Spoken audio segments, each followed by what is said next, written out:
एक भी त्योहार ऐसा नहीं होता था जो चिंता के बगैर जाता था। और केंद्र सरकारों का रवैया लचीला होता था, चुप्पी साध जाते थे, बोलने में डर लगता था, कोई दुविधा भी थी, शायद वोट बैंक का भी डर था। नरेंद्र मोदी जी के आने के बाद आतंकवाद के खिलाफ जीरो टॉलरेंस की नीति प्रधानमंत्री की ने। हमारे आने के बाद भी हमले हुए, उरी पर हुआ, पुलवामा पर हुआ। पहले हमले होते थे, कुछ नहीं होता था, कोई कुछ नहीं बोलता था, जवाब नहीं दिए जाते थे और लोग भूल जाते थे। दिल्ली के अखबारों में कोने में कहीं छपता था, आज 7 लोग शहीद हो गए, मारे गए, बम धमाका हुआ। मगर कोई संवेदना तक समाप्त हो जाए, वहां तक चीजें लिंगरिंग रहती गई, लिंगरिंग रहती गई, लिंगरिंग रहती।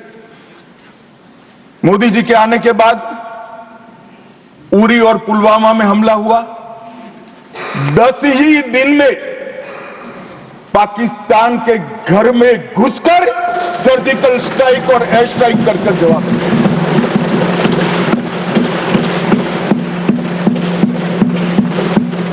पूरे दुनिया में 2 ही देश ऐसे थे जो अपनी सीमा और सेना की सुरक्षा के लिए हमेशा सम्मान के साथ तत्पर रहते थे, इजराइल और अमेरिका।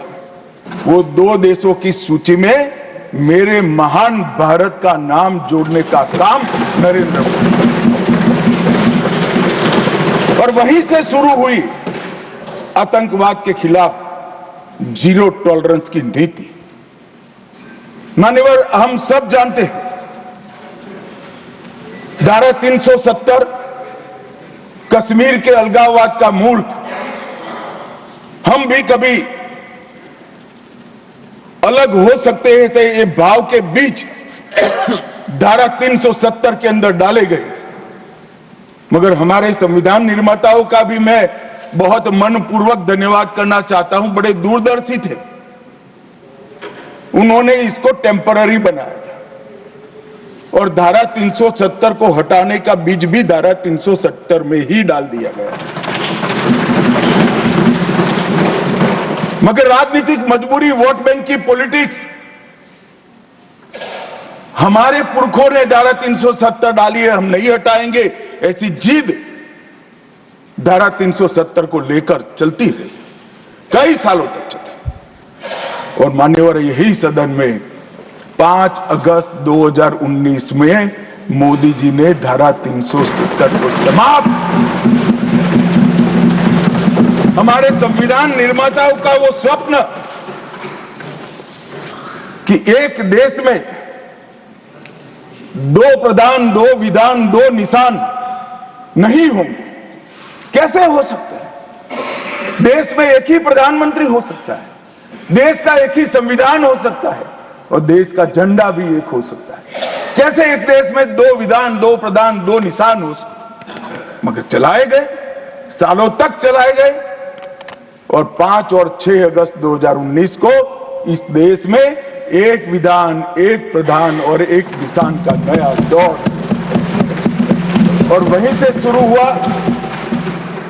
कश्मीर को हमेशा के लिए भारत के साथ एकरूप करने की प्रक्रिया। सबसे पहले डोगरी, हिंदी और उर्दू को राज्य की भाषा का स्टेटस दिया गया। मान्यवर, भ्रष्टाचार रोकने के लिए कोई एंटी करप्शन ब्यूरो की वहां रचना ही नहीं थी, क्योंकि रोकना ही नहीं चाहते थे। इतने सालों के बाद एंटी करप्शन ब्यूरो वहां बना। देश के सारे कानून वहां स्वीकार कर लिए गए, चाहे महिलाओं के अधिकार का हो, दलितों के अधिकार का हो, आदिवासियों के अधिकार का हो, बच्चों के अधिकार का हो, ये सारे कानून वहां स्वीकार कर लिए गए। पठानकोट से एक नाका परमिट रखी गई थी, एक भाव खड़ा करने के लिए कि देश के हिस्से में आप नहीं जा रहे हो। पठानकोट की नाका परमिट को नरेंद्र मोदी जी ने समाप्त कर दिया और नया दौर शुरू हुआ, लोकतंत्र का, खुशहाली का, विकास का। आज ये कहते हैं क्या परिवर्तन आया है? मैं ध्यान से सुन रहा था, धैर्य न रहे ऐसे उकसाते थे।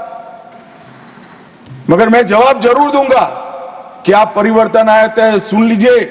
33 साल से आपके शासन में रात्रि के सिनेमा हॉल नहीं खुलते थे, सिनेमा हॉल ही नहीं खुलते थे हमारे शासन में। वहां 34 साल से मरहूम के जुलूस का, ताजिया का परमिशन नहीं था, हमारे समय में दिया गया। G20 की बैठक में दुनिया भर के डिप्लोमेट्स वहां शांति से गए, कश्मीर की संस्कृति, संगीत, खाना और कश्मीर की खूबसूरती को एंजॉय कर कर वो अपने अपने देश में वापिस गए।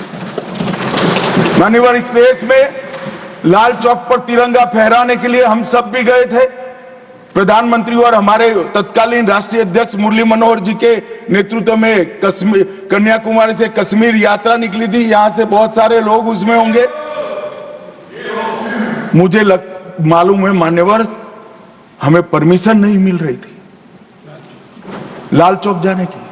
जब जीत किया गया कि हम जाएंगे, जो भी परिणाम आए, सेना की रक्षा में वहां जाना पड़ेगा और आनंद फानन में ध्वजवंदन कर कर वापस आना पड़ा।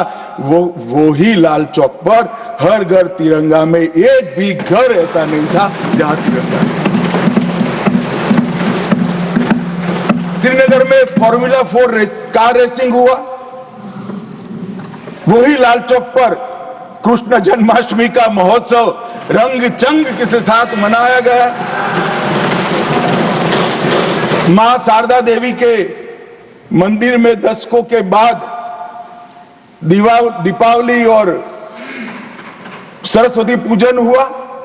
2004 में 733 हुई थी, 2024 में सिर्फ 26 हुई। सिक्योरिटी फोर्सेस का मृत्यु 331 हुआ था और 2024 में 31 हुआ है। मान्यवर, ये परिवर्तन आया है। और कश्मीर के विकास के लिए भी जब शांति होती है, सुरक्षा होती है, लोकतंत्र बहाल होता है, तो विकास अपने आप होता है। मगर कई सालों से कश्मीर की तिजोरी खाली थी।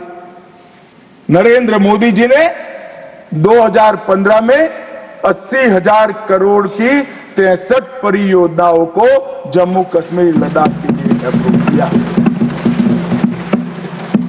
और मान्यवर, मैं बताने आया हूं, मेरे खर्च का हिसाब कुछ लोग पूछ रहे थे। अरे भाई, थोड़ा कम हुआ होगा, हमने तो रखने का हिम्मत तो किया। आपके समय में तो खर्च का प्रोविजन भी नहीं कर सकते क्योंकि ऐसी स्थिति ही नहीं थी। मगर ऐसा नहीं है, खर्च नहीं हुआ है। 80,000 करोड़ में से 51,000 करोड़ का खर्च मान्यवर समाप्त हो चुका है और 63 में से 53 परियोजनाएं पूरी तरह से क्रियान्वित हुई।